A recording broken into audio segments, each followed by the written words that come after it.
Nintendo just had a February investors meeting where they showed us updated stats on all the games released last year, and including the holiday season finally, so we can see what those sales look like, and of course one of those games being Mario and Luigi.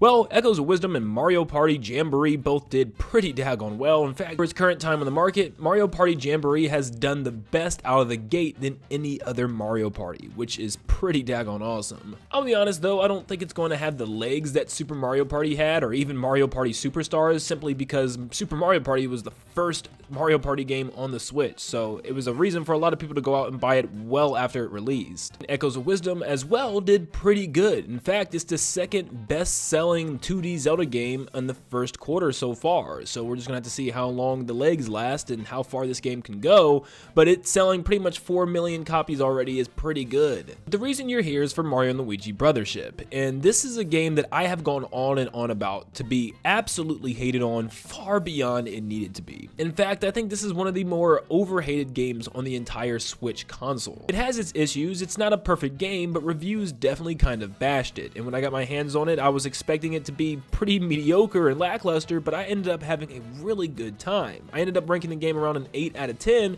and thought it definitely was worth playing. But we started to get reports of early sales numbers that seemed extremely low, at least in the Japan region, but we finally have our accurate sales numbers. Mario and Luigi Brothership has sold about 1.8 million, almost hitting 2 million. And these are lifetime sales that you're looking at on screen, which means Mario and Luigi Brothership could definitely have legs and pass a lot of these. Let's break it down a little further. It's already surpassed the sales of the original Paper Mario in 2000, and it surpassed the sales of Partners in Time, the second Mario and Luigi game. It's also surpassed well past the sales of Paper Jam, which was the last new installment of Mario and Luigi, and better than Color Splash, the Wii U Paper Mario game. It's also creeping up on the heels of the classic Super Mario RPG game of Superstar Saga, the first Mario and Luigi game, Paper Mario the Thousand Year Door, the original, and Paper Mario the Thousand Year Door, the remake. After everything's all said and done, I could see this game reaching around 2.5 to maybe even 3 million in sales, which is still really good for a new Mario & Luigi game, which would put it around the third best selling Mario & Luigi game, behind Bowser's Inside Story and Dream Team still, which I think a lot of people would still agree with that. But let's just hope it continues to sell and actually reaches that point. Well, maybe you're wondering how well it did when you compare it with the rest of the games on Switch. Well, this is a list of the top 72 Nintendo Switch games. Well, here is Mario & Luigi Brothership sitting at number 55, which really is not bad at all. And remember, these are just the Q4 2024 sales. Just the first quarter of it being on the market,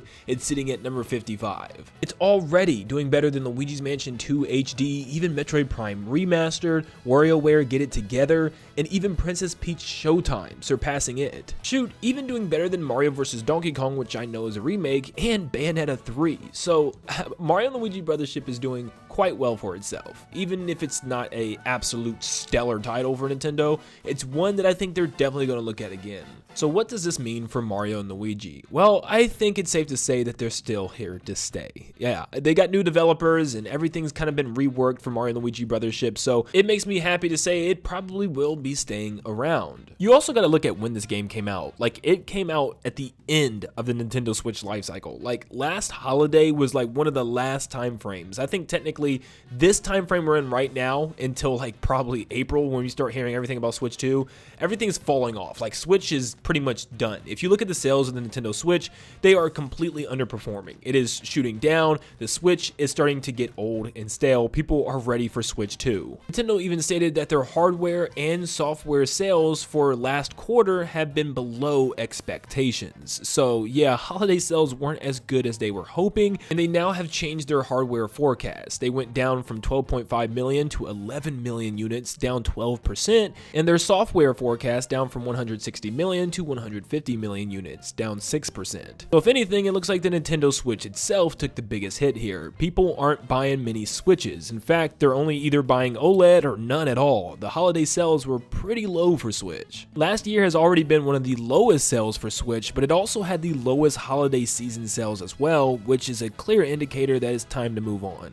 So yeah, my point is the Switch just wasn't that popular this holiday, and it's its 8th year. It took 8 years for Nintendo to get out a Mario and Luigi game on Nintendo Switch. So yeah, it just makes sense. If Mario and Luigi would have released a lot earlier around the time of, you know, the Origami King, I think it would have done a lot better. I know it would have done a lot better. You also have to include the fact that this was the 6th Mario RPG on the console. The 6th one. And I absolutely adore Mario RPGs, so I'm not complaining, but I can just see why a lot of people might have been just like, okay, I'm tired of these games, you know, I'm ready to move on by then, because we had not one, but 2 Mario Rabbids games. Literally 2 games full of DLC expansions as well. You had my personal favorite, Paper Mario The Thousand Year Door Remake, which actually came out as a full-fledged remake of the original game. And you also had a brand new original Paper Mario game with Paper Mario The Origami King, which once again, I also think that one's heavily overhated. And let us not forget about Mario RPG Legend of the Seven Stars getting a full-blown remake on Nintendo Switch as well.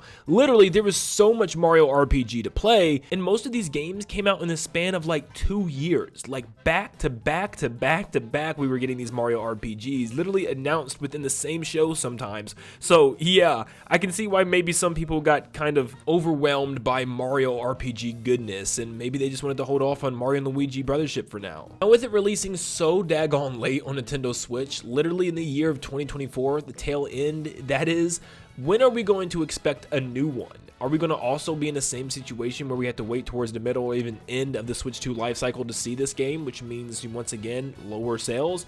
I don't necessarily think so. A lot of that time passed since Mario and Luigi Paper Jam because the developers, Alpha Dream, went bankrupt and we needed new developers. They had to go through probably a whole new rework of the series. We actually read a Q&A of the developers and they said that the new devs, being Acquire, had to pretty much learn the ins and outs of Mario and Luigi, so it probably took a lot longer than, you know, it probably would have if Alpha Dream was still there. I'd say within 4 more years, we could see the next Mario and Luigi game, which would put us around 2028, around 3 years after Switch 2 launches, which really isn't that bad at all. So if you ask me, is Mario and Luigi in trouble? Absolutely not. I think they have a bright future and they just have to figure some things out. This is a brand new development team and Mario and Luigi Brothership is not perfect, but it does a whole lot right. And I can't wait to see how well it does, for one, on better hardware, because that was one of my main issues, and one of my only real bad issues was the way the game ran. It was pretty choppy. And for 2, now that Acquire knows how to work with this game and this franchise, I'm pretty sure the next game is going to be stellar. I cannot wait to see what they cook up next. Let me know in the comments down below, are you excited about these sales? Do these kind of make you relax a little bit more now? Are you still a little bit worried for some reason? Definitely let me know. And thank you so much for tuning in. Make sure you leave a like and subscribe before you head out. And like always, I'll see you all on the next one. See ya, guys.